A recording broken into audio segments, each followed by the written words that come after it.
मुंशी प्रेमचंद की कहानी बोध में एक शिक्षक पंडित चंद्रधर अपनी निर्धनता से दुखी रहते हैं और अपने धनी पड़ोसियों को देखकर कुढ़ते रहते हैं।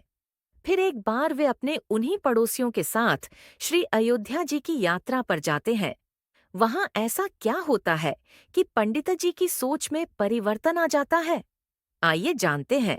पंडित चंद्रधर ने अपर प्राइमरी में मुदर्रिसी तो कर ली थी, किंतु सदा पछताया करते थे कि कहाँ से इस जंजाल में आ फंसे। यदि किसी अन्य विभाग में नौकर होते तो अब तक हाथ में 4 पैसे होते, आराम से जीवन व्यतीत होता। यहाँ तो महीने भर प्रतीक्षा करने के पीछे कहीं 15 रुपए देखने को मिलते हैं। वह भी इधर आए उधर गायब। न खाने का सुख, पहनने का आराम। हमसे तो मजूर ही भले। पंडित जी के पड़ोस में 2 महाशय और रहते थे। एक ठाकुर अतिबल सिंह, वह थाने में हेड कांस्टेबल थे। दूसरे मुंशी बैजनाथ, वह तहसील में स्याहनवीस थे। इन दोनों आदमियों का वेतन पंडित जी से कुछ अधिक न था, तब भी उनकी चैन से गुजरती थी। संध्या को वह कचहरी से आते, बच्चों को पैसे और मिठाइयाँ देते। दोनों आदमियों के पास टहलुए थे। घर में कुर्सियां, मेजें, फर्श आदि सामग्रियां मौजूद थी। ठाकुर साहब शाम को आराम कुर्सी पर लेट जाते और खुशबूदार खमीरा पीते। मुंशी जी को शराबकवाब का व्यसन था। अपने सुसज्जित कमरे में बैठे हुए बोतल की बोतल साफ कर देते। जब कुछ नशा होता तो हारमोनियम बजाते। सारे मोहल्ले में रोबदाब था। उन दोनों महाशयों को आता देखकर बनिए उठकर सलाम करते। उनके लिए बाजार में अलग भाव था। 4 पैसे सेर की चीज टके में लाते। लकड़ी ईंधन मुफ्त में मिलता।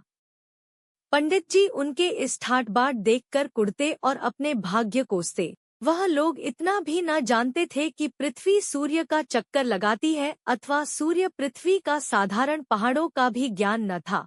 इस पर भी ईश्वर ने उन्हें इतनी प्रभुता दे रखी थी। यह लोग पंडित जी पर बड़ी कृपा रखते थे।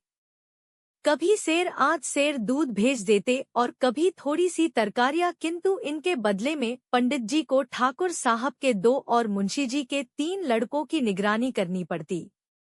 ठाकुर साहब कहते, पंडित जी, यह लड़के हर घड़ी खेला करते हैं, जरा इनकी खबर लेते रहिए। मुंशी जी कहते, यह लड़के आवारा हुए जाते हैं, जरा इनका ख्याल रखिए। यह बातें बड़ी अनुग्रहपूर्ण रीति से कही जाती थी, मानो पंडित जी उनके गुलाम हैं। पंडित जी को यह व्यवहार असह्य लगता था, किंतु इन लोगों को नाराज करने का साहस न कर सकते थे। उनकी बदौलत कभी कभी दूध दही के दर्शन हो जाते, कभी अचार चटनी चख लेते। केवल इतना ही नहीं, बाजार से चीजें भी सस्ती लाते। इसलिए बेचारे इस अनीति को विष की घूंट के समान पीते। इस दुर्वस्था से निकलने के लिए उन्होंने बड़े बड़े यत्न किए थे। प्रार्थना पत्र लिखे, अफसरों की खुशामदें की, पर आशा न पूरी हुई। अंत में हार कर बैठ रहे। हाँ, इतना था कि अपने काम में त्रुटि न होने देते। ठीक समय पर जाते, देर करके आते, मन लगाकर पढ़ाते। इससे उनके अफसर लोग खुश थे। साल में कुछ इनाम देते और वेतन वृद्धि का जब कभी अवसर आता, उनका विशेष ध्यान रखते।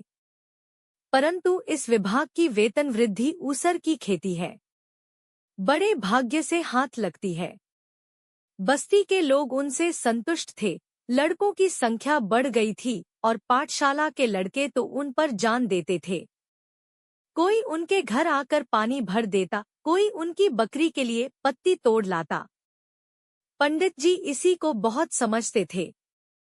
एक बार सावन के महीने में मुंशी बैजनाथ और ठाकुर अतिबल सिंह ने श्री अयोध्या जी की यात्रा की सलाह की। दूर की यात्रा थी। हफ्तों पहले से तैयारियां होने लगी। बरसात के दिन सपरिवार जाने में अड़चन थी, किंतु स्त्रियां किसी भांति न मानती थी। अंत में विवश होकर दोनों महाशयों ने एक सप्ताह की छुट्टी ली और अयोध्या जी चले। पंडित जी को भी साथ चलने के लिए बाध्य किया। मेले ठेले में एक फालतू आदमी से बड़े काम निकलते हैं। पंडित जी असमंजस में पड़े, परंतु जब उन लोगों ने उनका व्यय देना स्वीकार किया तो इनकार न कर सके और अयोध्या जी की यात्रा का ऐसा सुअवसर पाकर न रुक सके।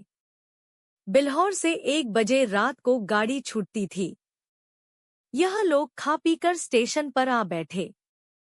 जिस समय गाड़ी आई, चारों ओर भगदड़ सी पड़ गई। हजारों यात्री जा रहे थे। उस उतावली में मुंशी जी पहले निकल गए। पंडित जी और ठाकुर साहब साथ थे। एक कमरे में बैठे। इस आफत में कौन किसका रास्ता देखता है। गाड़ियों में जगह की बड़ी कमी थी, परंतु जिस कमरे में ठाकुर साहब थे उसमें केवल 4 मनुष्य थे। वह सब लेटे हुए थे। ठाकुर साहब चाहते थे कि वह उठ जाए तो जगह निकल आए। उन्होंने एक मनुष्य से डांटकर कहा, उठ बैठो जी, देखते नहीं हम लोग खड़े हैं। मुसाफिर लेटे-लेटे बोला, क्यों उठ बैठे जी, कुछ तुम्हारे बैठने का ठेका लिया है? ठाकुर, क्या हमने किराया नहीं दिया है? मुसाफिर, जिसे किराया दिया हो उसे जाकर जगह मांगो। ठाकुर, जरा होश की बातें करो। इस डब्बे में 10 यात्रियों की आज्ञा है। मुसाफिर, यह थाना नहीं है, जरा जबान संभाल कर बातें कीजिए। ठाकुर, तुम कौन हो जी? मुसाफिर, हम वही हैं जिस पर आपने खुफिया फरोशी का अपराध लगाया था, जिसके द्वार से आप नकद 25 रुपए लेकर टले थे। ठाकुर, हाँ, अब पहचाना, परंतु मैंने तो तुम्हारे साथ रियायत की थी। चालान कर देता तो तुम सजा पा जाते। मुसाफिर, और मैंने भी तो तुम्हारे साथ रियायत की, गाड़ी में खड़ा रहने दिया। धकेल देता तो तुम नीचे चले जाते और तुम्हारी हड्डीपसली का पता न लगता। इतने में दूसरा लेटा हुआ यात्री जोर से ठट्टा मारकर हंसा और बोला, क्यों दरोगा साहब, मुझे क्यों नहीं उठाते? ठाकुर साहब क्रोध से लाल हो रहे थे। सोचते थे, अगर थाने में होता हो इनकी जबान खींच लेता, पर इस समय बुरे फंसे थे। वह बलवान मनुष्य थे, पर यह दोनों मनुष्य भी हट्टे कट्टे पड़ते थे। ठाकुर, संदूक नीचे रख दो, बस जगह हो जाए। दूसरा मुसाफिर बोला, और आप ही क्यों न नीचे बैठ जाए, इसमें कौन सी हेठी हुई जाती है? यह थाना थोड़े ही है कि आपके रोब में फर्क पड़ जाएगा। ठाकुर साहब ने उसकी और भी ध्यान से देखकर पूछा, क्या तुम्हें भी मुझसे कोई बैर है? जी हाँ, मैं तो आपके खून का प्यासा हूँ। मैंने तुम्हारा क्या बिगाड़ा है? तुम्हारी तो सूरत भी नहीं देखी। दूसरा मुसाफिर, आपने मेरी सूरत न देखी होगी, पर आपकी मैंने देखी है। इसी कल के मेले में आपने मुझे कई डंडे लगाए। मैं चुपचाप तमाशा देखता था, पर आपने आकर मेरा कचूमर निकाल लिया। मैं चुपचाप रह गया, पर घाव दिल पर लगा हुआ है। आज उसकी दवा मिलेगी। यह कहकर उसने और भी पाँव फैला दिए और क्रोधपूर्ण नेत्रों से देखने लगा। पंडित जी अब तक चुपचाप खड़े थे। डरते थे कि कहीं मारपीट न हो जाए। अवसर पाकर ठाकुर साहब को समझाया। ज्यों ही तीसरा स्टेशन आया, ठाकुर साहब ने बाल बच्चों को वहां से निकालकर दूसरे कमरे में बैठाया। इन दोनों दुष्टों ने उनका असबाब उठाकर जमीन पर फेंक दिया। जब ठाकुर साहब गाड़ी से उतरने लगे, तो उन्होंने उनको ऐसा धक्का दिया कि बेचारे प्लेटफॉर्म पर गिर पड़े। गार्ड से कहने दौड़े थे कि इंजन ने सीटी दी। जाकर गाड़ी में बैठ गए। उधर मुंशी बैजनाथ की और भी बुरी दशा थी। सारी रात जागते गुजरी। जरा पैर फैलाने की जगह न थी। आज उन्होंने जेब में बोतल भरकर रख ली थी। प्रत्येक स्टेशन पर कोयला पानी ले लेते थे। फल यह हुआ कि पाचन क्रिया में विघ्न पड़ गया। एक बार उल्टी हुई और पेट में मरोड़ होने लगी। बेचारे बड़े मुश्किल में पड़े। चाहते थे कि किसी भांति लेट जाया, पर वहां पैर हिलाने को भी जगह न थी। लखनऊ तक तो उन्होंने किसी प्रकार जब्त किया। आगे चलकर विवश हो गए। एक स्टेशन पर उतर पड़े। खड़े न हो सकते थे। प्लेटफॉर्म पर लेट गए। पत्नी भी घबराई। बच्चों को लेकर उतर पड़ी। असबाब उतारा, पर जल्दी में ट्रंक उतारना भूल गई। गाड़ी चल दी। दरोगा जी ने अपने मित्र को इस दशा में देखा तो वह भी उतर पड़े। समझ गए कि हजरत आज ज्यादा चढ़ा गए। देखा तो मुंशी जी की दशा बिगड़ गई थी। ज्वर, पेट में दर्द, नसों में तनाव, कै और दस्त। बड़ा खटका हुआ। स्टेशन मास्टर ने यह दशा देखी तो समझा हैजा हो गया है। हुक्म दिया कि रोगी को अभी बाहर ले जाओ। विवश होकर मुंशी जी को लोग एक पेड़ के नीचे उठा लाए। उनकी पत्नी रोने लगी। हकीम डॉक्टर की तलाश हुई।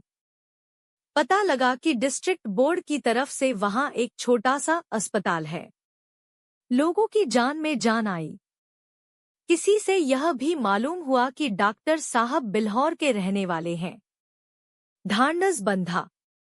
दरोगा जी अस्पताल दौड़े। डॉक्टर साहब से सारा समाचार कह सुनाया और कहा आप चलकर जरा उन्हें देख तो लीजिए। डॉक्टर का नाम था चोखेलाल। कंपाउंडर थे। लोग आदर से डॉक्टर कहा करते थे। सब वृत्तांत सुनकर रुखाई से बोले सवेरे के समय मुझे बाहर जाने की आज्ञा नहीं है। दरोगा तो क्या मुंशी जी को यहीं लाएं? चोखेलाल हाँ, आपका जी चाहे लाइए। दरोगा जी ने दौड़ धूप कर एक डोली का प्रबंध किया। मुंशी जी को लाद कर अस्पताल लाए। ज्यों ही बरामदे में पैर रखा, चोखेलाल ने डांट कर कहा है जे विसूचिका को रोगी को ऊपर लाने की आज्ञा नहीं है। बैजनाथ अचेत तो थे नहीं। आवाज सुनी, पहचाना। धीरे से बोले अरे, यह तो बिल्हौर के ही हैं। भला सा नाम है, तहसील में आया जाया करते हैं। क्यों महाशय, मुझे पहचानते हैं? चोखेलाल जी हाँ, खूब पहचानता हूँ। बैजनाथ पहचान कर भी इतनी निठुरता। मेरी जान निकल रही है। जरा देखिए मुझे क्या हो गया। चोखेलाल हाँ, यह सब कर दूंगा और मेरा काम ही क्या है। फीस? दरोगाजी अस्पताल में कैसी फीस जनाबमन?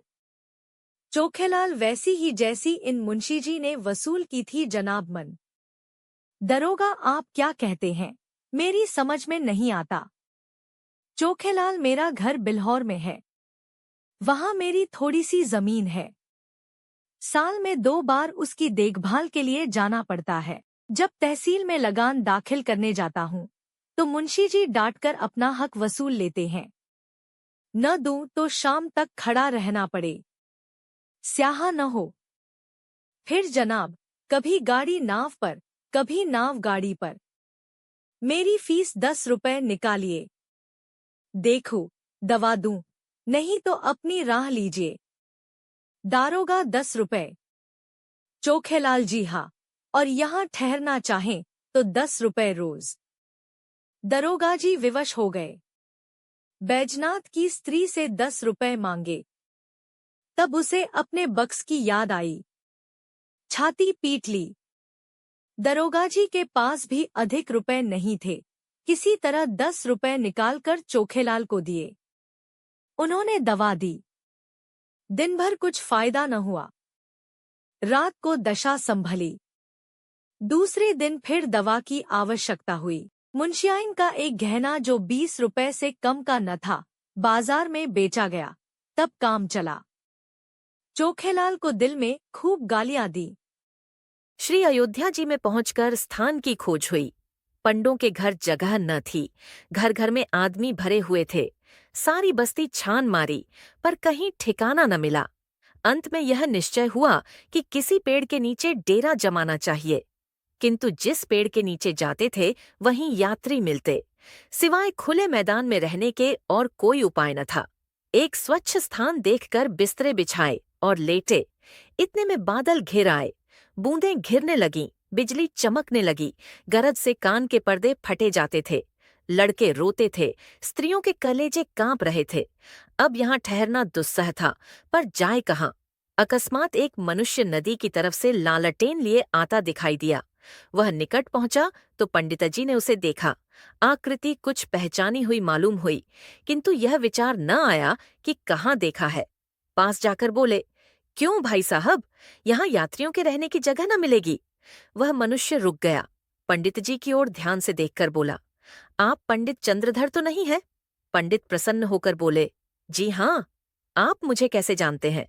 उस मनुष्य ने सादर पंडित जी के चरण छुए और बोला, मैं आपका पुराना शिष्य हूँ। मेरा नाम कृपाशंकर है। मेरे पिता कुछ दिनों बिल्हौर में डाक मुंशी रहे थे। उन्हीं दिनों मैं आपकी सेवा में पढ़ता था। पंडित जी की स्मृति जागी। बोले, ओहो, तुम ही हो कृपाशंकर। तब तो तुम दुबले पतले लड़के थे, कोई 8-9 साल हुए होंगे। कृपाशंकर, जी हाँ, 9वां साल है। मैंने वहां से आकर एंट्रेंस पास किया। अब यहाँ म्यूनिसिपैलिटी में नौकर हूँ। कहिए, आप तो अच्छी तरह रहे? सौभाग्य था कि आपके दर्शन हो गए। पंडित जी, मुझे भी तुमसे मिलकर बड़ा आनंद हुआ। तुम्हारे पिता अब कहाँ हैं? कृपाशंकर, उनका तो देहांत हो गया। माताजी है। आप यहाँ कब आए? पंडित जी, आज ही आया हूँ। पंडों के घर जगह न मिली, विवश हो यही रात काटने की ठहरी। कृपाशंकर, बाल बच्चे भी साथ हैं? पंडित जी, नहीं, मैं तो अकेला ही आया हूँ, पर मेरे साथ दरोगाजी और सियाहेन वील साहब हैं। उनके बाल बच्चे भी साथ हैं। कृपाशंकर, कुल कितने मनुष्य होंगे? पंडित जी, हैं तो 10, किंतु थोड़ी सी जगह में निर्वाह कर लेंगे। कृपाशंकर, नहीं साहब, बहुत सी जगह लीजिए। मेरा मकान खाली पड़ा है। चलिए, आराम से 1-2-3 दिन रहिए। मेरा परम सौभाग्य है कि आपकी कुछ सेवा करने का अवसर मिला। कृपाशंकर ने कुल्ली बुलाए, असबाब उठवाया और सबको अपने मकान पर ले गया। साफ सुथरा घर था। नौकर ने चटपट चारपाइयां बिछा दी। घर में पूरियां पकने लगीं। कृपाशंकर हाथ बांधे सेवक की भांति दौड़ता था। हृदय उल्लास से उसका मुख कमल चमक रहा था। उसकी विनय और नम्रता ने सबको मुग्ध कर लिया और सब लोग तो खा पी कर सोए, किंतु पंडित चंद्रधर को नींद नहीं आई। उनकी विचार शक्ति इस यात्रा की घटनाओं का उल्लेख कर रही थी। रेल की रगड़ झगड़ और चिकित्सालय की नोच खसोट के सम्मुख कृपाशंकर की सहृदयता और शालीनता प्रकाशमय दिखाई देती थी। पंडित जी ने आज शिक्षक का गौरव समझा। उन्हें आज इस पद की महानता ज्ञात हुई। यह लोग 3 दिन अयोध्या रहे। किसी बात का कष्ट न हुआ। कृपाशंकर ने उनके साथ धाम का दर्शन कराया। तीसरे दिन जब लोग चलने लगे तो वह स्टेशन तक पहुंचाने आया। जब गाड़ी ने सीटी दी तो उसने सजल नेत्रों से पंडित जी के चरण छुए और बोला, कभी कभी इस सेवक को याद करते रहिएगा। पंडित जी घर पहुंचे तो उनके स्वभाव में परिवर्तन हो गया था। उन्होंने फिर किसी दूसरे विभाग में जाने की चेष्टा नहीं की।